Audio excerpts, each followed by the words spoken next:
ఏళ్లుగా పార్టీలకు అదో రాజకీయ అస్త్రం. ఆ జిల్లా పాలిటిక్స్ లో ఇప్పుడు ఆ సబ్జెక్ట్ కి పులి స్టాప్ పడింది. ఇన్నాళ్ళు దాంతో పబ్బం గడుపుకున్న పార్టీలు మరో కొత్త అంశాన్ని వెతుక్కోవాలా? దశాబ్దాల ఎదురుచూపులు ఫలించాయి. ఇచ్చిన మాటనైతే నెరవేర్చుకుంది జాతీయ పార్టీ. మరి ఇది రాజకీయంగా ఎవరికి మైలేజ్ ఇస్తుంది, ఎవరిని ఇరుకున పెట్టబోతోంది? Let's watch.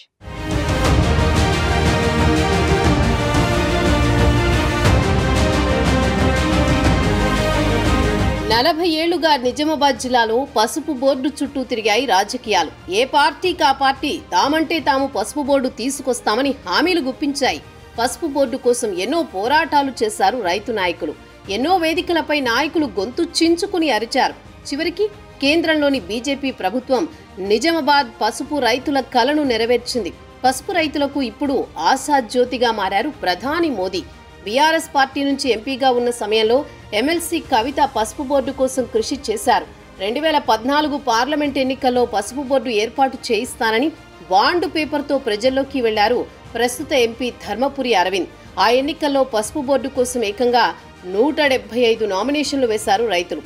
దీంతో దేశంలోని ఈ ఎన్నిక చర్చనీయాంశమైంది. కేసీఆర్ కూతురు అప్పటి సిట్టింగ్ ఎంపీ కవితపై సంచలన విజయం సాధించారు అరవింద్. ఇచ్చిన మాటకు కట్టుబడి పసుపు బోర్డు సాధించారు.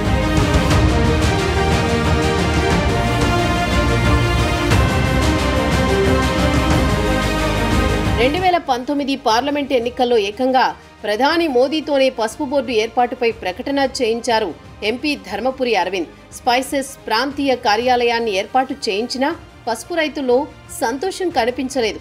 దీంతో పట్టు వదలకుండా ప్రయత్నించి చివరికి పసుపు బోర్డును ఏర్పాటు చేయించడంలో సక్సెస్ అయ్యారు నిజామాబాద్ బీజేపీ ఎంపీ. వర్చువల్ గా కేంద్ర మంత్రి పీయూష్ గోయల్తో పసుపు బోర్డు కార్యాలయాన్ని ప్రారంభించారు.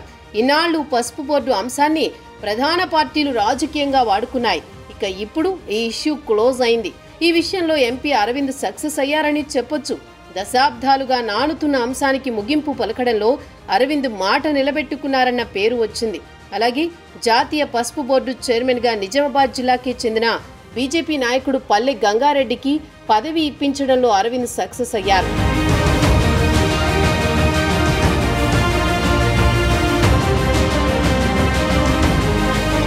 పసుపు బోర్డును తన్నుకుపోయేందుకు పొరుగున ఉన్న మహారాష్ట్ర నాయకులు గట్టి ప్రయత్నాలు చేశారు. కానీ ఎంపీ అరవింద్ పట్టుబట్టి మరీ విజయం సాధించారు. నిజామాబాద్ జిల్లా పొలిటికల్ స్ట్రీట్లో పసుపు బోర్డు విషయంలో కమలం పార్టీకి మైలేజ్ వచ్చిందంటున్నారు విశ్లేషకులు. నిజామాబాద్ జిల్లాలో వాణిజ్య పంటగా పేరుగాంచిన పసుపు పంటకు ఈ బోర్డు ఏర్పాటుతో ప్రాధాన్యం మరింత పెరిగింది. పసుపు రైతులకు ఇక చింత లేకుండా పోయింది. మద్దతు ధర నుంచి కర్మాగారాల వరకు రైతులకు ఎంతో మేలు జరగనుంది. పసుపు బోర్డు ఏర్పాటు రాజకీయంగా తమకు కాస్త ఇబ్బందికరమేనని భావిస్తున్నాయి కాంగ్రెస్, బీఆర్ఎస్ పార్టీలు. ఈ రెండు పార్టీలు పసుపు బోర్డు అంశాన్ని రాజకీయంగా బాగా వాడుకున్నాయి. కానీ చివరికి అరవింద్ తన పంతాన్ని నెగ్గించుకున్నారు. దీంతో నిజామాబాద్ జిల్లా ప్రజలకు పార్టీపై నమ్మకాన్ని కలిగించారని అంటున్నారు.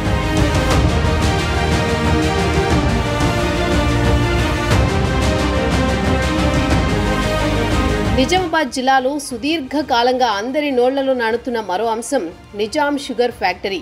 ఇప్పటికే ఫ్యాక్టరీ పునరుద్ధరణకు కాంగ్రెస్ ప్రభుత్వం ప్రయత్నాలు ప్రారంభించింది.